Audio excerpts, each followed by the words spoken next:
Sejam muito bem-vindos ao 9º episódio do podcast Espiritismo Além do Véu. Sou Sueli Sena e no episódio de hoje vamos entender a crucificação de Jesus Cristo pela visão espírita.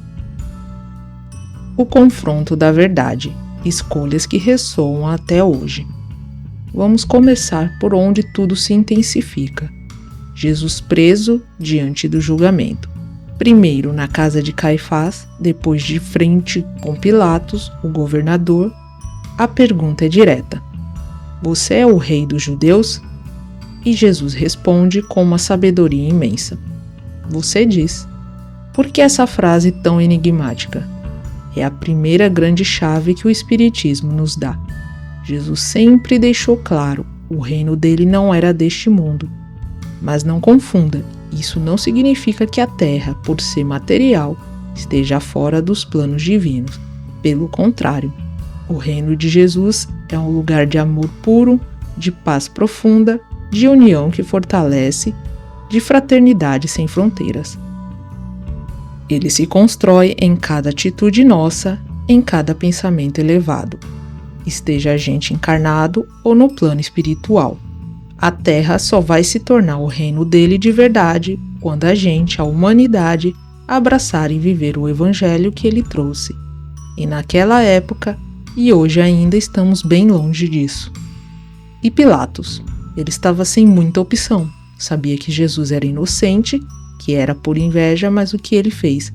Lavou as mãos, preferiu agradar a multidão, que escolheu soltar Barrabás, um criminoso, e crucificar Jesus, tudo para manter a popularidade. Pensa bem, quantas vezes a gente se vê no lugar de Pilatos. A gente sabe o que é certo, tem nossa convicção, mas acaba cedendo, com medo do que vão pensar, de desagradar alguém, de não ser aceito. É a velha história de ir com a manada. A jornada de Jesus no Calvário é um espelho poderoso para olharmos as nossas próprias escolhas. A dor que nos transforma, o peso das nossas ações. A multidão não parava de gritar: crucifica-o. E Pilatos, mais uma vez, tentou se livrar da responsabilidade. Eu sou inocente do sangue desse justo. A resposta do povo foi de arrepiar. Que o sangue dele caia sobre nós e sobre nossos filhos. E a gente? Quantas vezes a gente já fez a mesma coisa, jogando a culpa dos nossos atos e erros nos outros? Ah, eu fiz isso por causa dele. Eu não tive opção. Nós temos o livre-arbítrio, a liberdade de escolha. Se a gente podia ter feito diferente e não fez, a escolha foi nossa. E cada escolha, por menor que seja, tem um impacto enorme em nós e em quem está perto. A justiça divina, apesar de ser pura misericórdia, não é cega. Vamos colher o que plantamos, principalmente o que plantamos conscientemente. Agora imagina as humilhações que Jesus suportou. A capa, a coroa de espinhos, os cuspes, os golpes, é de apertar o coração, não é? Mas vamos trazer isso para o nosso dia a dia. Quando agimos de propósito, agimos contra o que Jesus nos ensinou. Quando machucamos um irmão, não só com um soco, mas com palavras ácidas, críticas sem compaixão, atitudes egoístas, estamos de alguma forma ferindo o próprio Jesus.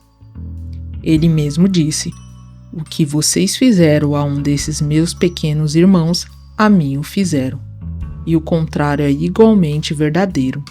O mal que a gente causa ao outro, causa a Jesus. É fundamental termos vigilância, não jogar a culpa no chefe, no amigo, na situação financeira. Essa mania de culpar o mundo lá fora só nos paralisa e nos mantém no papel de vítima. Jesus, mesmo tendo todo o direito de reclamar, não o fez. Ele aceitou os planos do Pai com serenidade. E nós? Passamos a vida reclamando de tudo, do tempo, da política, da família, do trabalho. A reclamação é um veneno que nos amarra. Em vez de desperdiçar energia reclamando, que tal a gente parar e refletir? Por que estou passando por isso?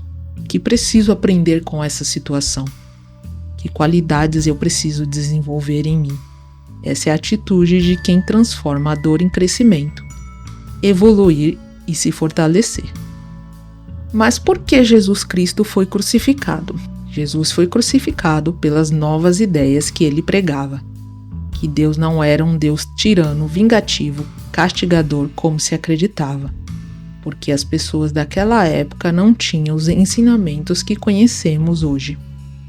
Depois de Cristo, ele veio nos ensinar que Deus é amor, perdão, perfeição, que estamos aqui para evoluir. Quando isso divergiu com as ideias dos líderes que manipulavam as pessoas, ele foi traído por Judas Iscariote, sinalizando quem era Jesus com um beijo na face. Foi capturado, crucificado para impedir essa nova visão de Deus. O renascimento da esperança, imortalidade, fé e amor sem limites. Depois de toda a agonia da crucificação, a ressurreição de Cristo surge como ponto alto da sua mensagem. Ele aparece para Maria Madalena, para os apóstolos, para muita gente. Essa é a prova mais viva da imortalidade da alma. Somos espíritos encarnados, filhos de Deus, e nosso destino é a felicidade plena e a perfeição. Por mais difícil que seja a jornada, vamos nos tornar espíritos de luz. Pensa nos apóstolos. Eles conviveram com Jesus, viram seus milagres, ouviram cada palavra, mas diante da perseguição e do sofrimento do Mestre, eles fraquejaram, se esconderam. Mas a ressurreição foi um divisor de águas. Com a exceção de Judas, que escolheu o suicídio, todos os outros se renovaram na fé, espalhando os ensinamentos por onde passavam. Eles caíram e se levantaram. Exatamente assim que deve ser conosco. Não podemos deixar a culpa nos paralisar, fazer acreditar que não merecemos perdão. O amor cobre uma multidão de pecados. Amar e praticar a caridade é o caminho para a nossa própria transformação. Na cruz, Jesus entrega sua mãe, Maria, aos cuidados de João. Uma cena linda que nos mostra que os laços de família não se prendem só no sangue. Jesus nos ensina que nossos verdadeiros laços se estendem a todos. Nosso próximo é a nossa família espiritual. E é em gratidão que Jesus recebeu. Ele que abriu mão de si por um amor incondicional à humanidade, foi abandonado e humilhado. Mas seu amor verdadeiro nunca esperou nada em troca. A renúncia era a base de tudo. A nós, muitas vezes, fazemos o bem e recebemos a ingratidão. Mas quando temos a certeza do que estamos fazendo, quando caminhamos com Jesus, tudo vale a pena. Tenha clareza, neste mundo de provas, o caminho com Jesus Cristo nem sempre será fácil. Teremos pedras sim, mas elas fazem parte do nosso processo de amadurecimento. A doutrina espírita nos explica que a ressurreição de Jesus não foi ele voltando para o mesmo corpo físico. Ele apareceu em seu corpo fluídico, o perispírito, que pode ser tanto invisível quanto visível em materializações e tangível que pode ser tocado. É por isso que ele podia entrar em portas trancadas e, a princípio, disse Maria Madalena: "Não me toques", pois seu corpo ainda estava impregnado de fluidos mais densos das regiões umbralinas, para onde, segundo a espiritualidade, ele foi auxiliar Judas Iscariotes. O chamado urgente de Jesus: "Vão e cuidem das minhas ovelhas". Depois da aparição, Jesus se materializa para os apóstolos e lhes dá uma missão clara: "Assim como o Pai me enviou, eu envio vocês também". Que responsabilidade enorme!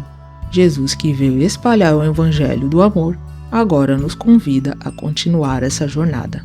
A nós, que já temos o conhecimento da doutrina espírita, temos esse compromisso de viver seus exemplos em casa, no trabalho, nas nossas batalhas diárias. Ele encontra Pedro e por 3 vezes faz a mesma pergunta: "Simão, filho de Jonas, você me ama?" E Pedro, com o coração aberto, responde: "Sim, Senhor, tu sabes que eu te amo". A cada sim, Jesus repete: "Apacenta as minhas ovelhas". Jesus ressuscitou para nos mostrar que a morte é apenas uma passagem, para nos encher de energia, de força moral, de ânimo.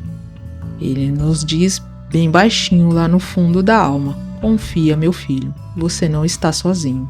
Eu estou aqui com você, segurando suas mãos para você seguir em frente. Caminhe comigo e você encontrará a verdadeira felicidade. Vamos deixar que essa verdade tome conta do nosso ser e nos impulsione para o bem. Cada esforço para superar o orgulho e egoísmo vai valer muito a pena, porque o nosso futuro é de muito amor e alegria. Mas o que aconteceu com o corpo de Jesus Cristo? Segundo o Espiritismo, ocorreu a desmaterialização do corpo físico. Isso significa que após a morte, os átomos e moléculas que compõem o seu corpo foram desintegrados ou dissipados de forma acelerada. Ele, como um espírito puro e superior, controlava a matéria de seu invólucro. Essa é a explicação para o túmulo vazio. Não houve roubo do corpo por discípulos nem a necessidade de um milagre que quebrasse as leis da natureza. Foi um processo natural, mas conduzido por um espírito de uma elevação incomparável. Após essa desmaterialização do corpo físico, Jesus passou a aparecer aos seus discípulos e a outras pessoas em seu corpo fluídico ou perispiritual. O perispírito é o invólucro semimaterial do espírito, que nos acompanha em todas as encarnações e desencarnações. Espíritos elevados, como Jesus Cristo, têm um perispírito de uma sutileza e luminosidade incríveis e um controle total sobre ele. E com isso terminamos esse episódio. Espero que tenham gostado, compreendido com uma outra visão a crucificação de Jesus Cristo. Te aguardo no próximo episódio. Até lá!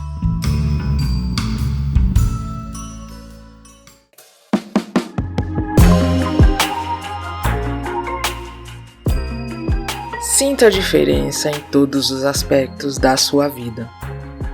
Você sente que está sobrecarregado, com dificuldades financeiras, conflitos nos relacionamentos ou problemas de saúde recorrentes? A solução pode estar em uma limpeza energética espiritual. Através de técnicas poderosas, realizo a limpeza para prosperidade e dinheiro, removendo as barreiras que impedem o fluxo da abundância em sua vida. Para você que quer ter mais clientes para o seu negócio. Restaure a harmonia em seus relacionamentos amorosos, profissionais e familiares com a limpeza energética, promovendo a compreensão e o amor nas relações.